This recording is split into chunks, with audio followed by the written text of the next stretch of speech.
Hello and welcome to the first review of 2018. Today I'm going to be looking at Dwarves for Duel, which is a two-player card game from Pegasus Spiel or Pegasus Games. This game is set in the world of the Dwarves, which is a series of fantasy novels by Marcus Heitz, and this is the second game in the series. The first is a board game. I haven't played it, I don't know much about it, but I will tell you this: if you buy this game, you get a mini expansion for Dwarves for board game, which apparently is an extra chapter onto the game. So, the Dwarves for Duel. Let's have a look at how it plays. Each player receives a deck of cards, blue for the good guys and green for the baddies. You will draw 4 cards at the start of a game, and then each turn you will draw one more and roll some of these special dice here and play the cards that you wish to play. The cost of playing a card is shown on the dice on here, so let's do a pretend go here. Whoops, not the camera everywhere. So I draw a card, I roll 3 dice to start with.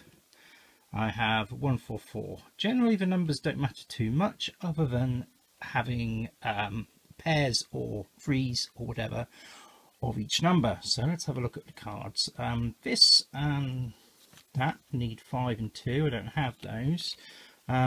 Those are less common when you need a specific number to play the card. Normally you'll see symbols like this, so 2 of the same or 3 of the same to play the card. So I've got 2 4s, so I'll spend those and I'll bring out an ally. We've got Boendol, which means that if I roll a 2, I can spend in a following turn, any following turn, I can spend that 2 to inflict a point of damage. The damage that each character and other cards require to be beaten is shown at the bottom here. So if my opponent wants to kill Boendol, he's going to have to do 3 points of damage. There's no way of tracking damage, so you have to do all of the damage to destroy a card during one turn. So let's have a closer look at some of the cards. An ally I've already shown you, there's several of these. A support card doesn't have a health or a point value, but it'll give you an ongoing effect for the rest of the game unless your opponent finds some way of forcing you to discard this card. So this one, Ancient Knowledge, in the draw phase you can draw an additional card. Note that it says can, not must. There's a reason for that, which I'll get into shortly.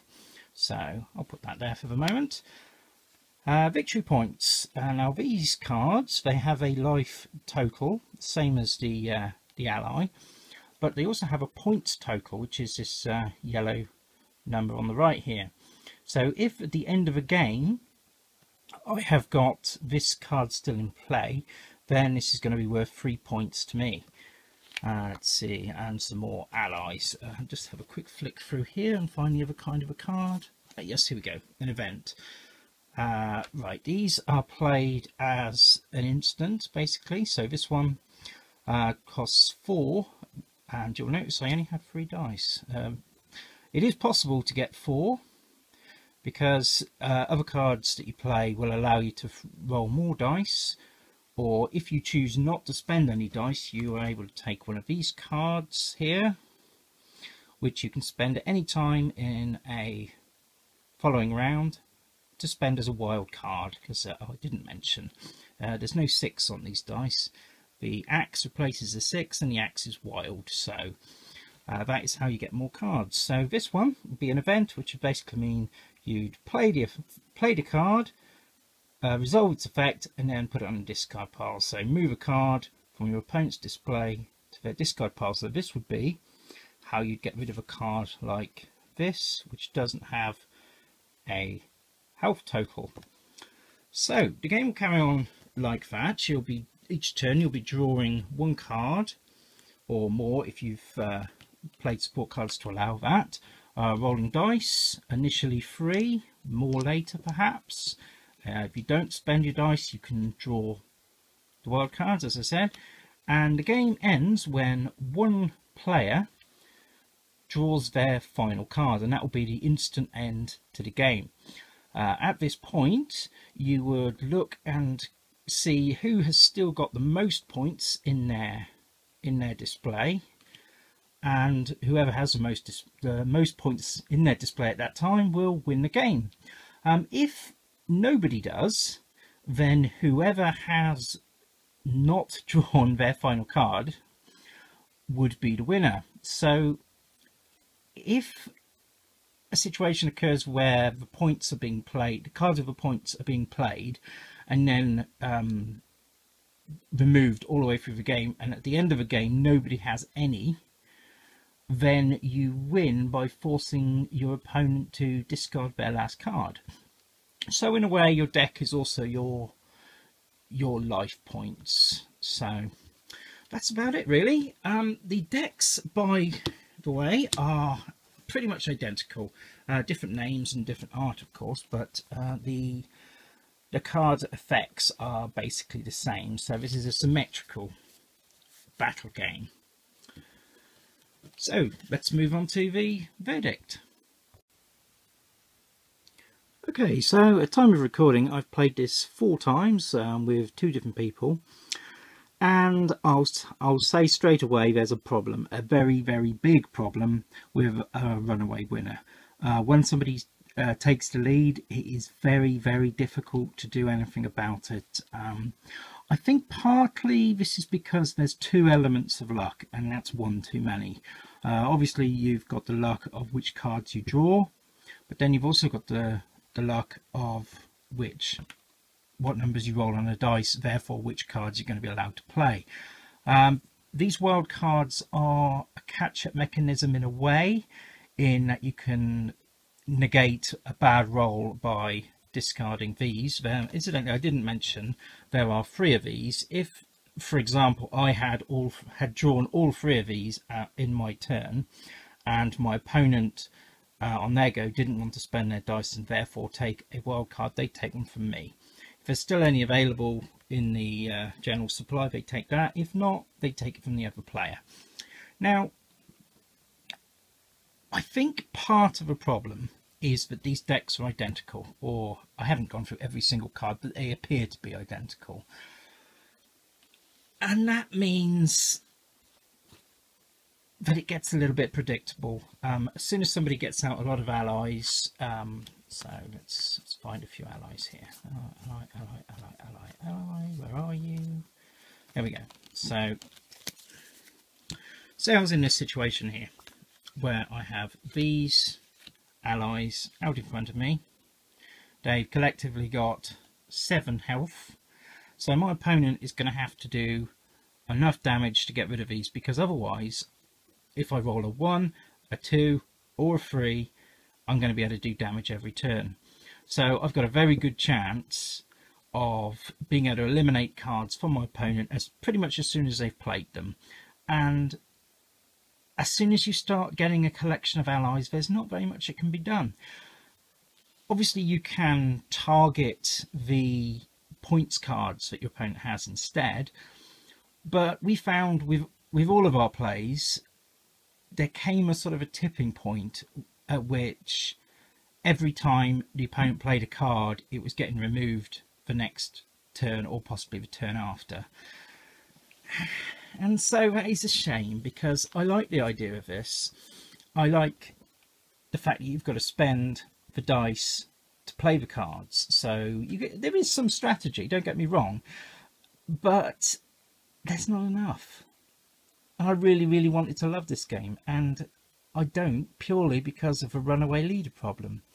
And there's a lot to like. The idea of saving up the wild cards to be able to play your more powerful cards, I like that.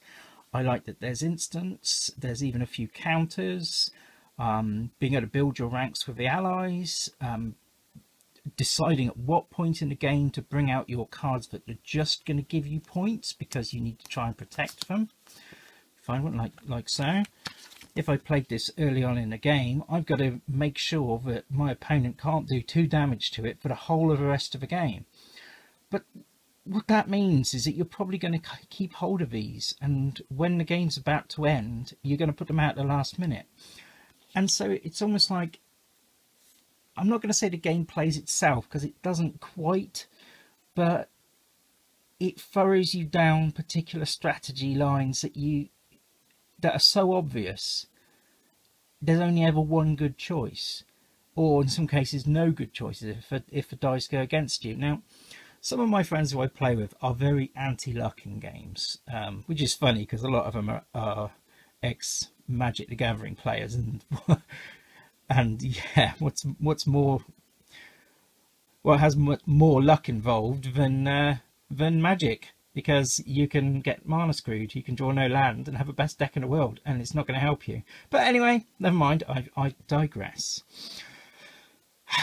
But I think even if you like luck in games, and I do, this is one step too far. The luck of which cards you draw and the luck of what dice you roll is too much. You're trying to do too much with relying so heavily on a good dice roll and being able to draw the cards. There is no hand limit, so you can store cards in your hand for as long as you want, but the longer you duck out and hold back before playing cards, the more your opponent is able to increase their lead, if they have a lead.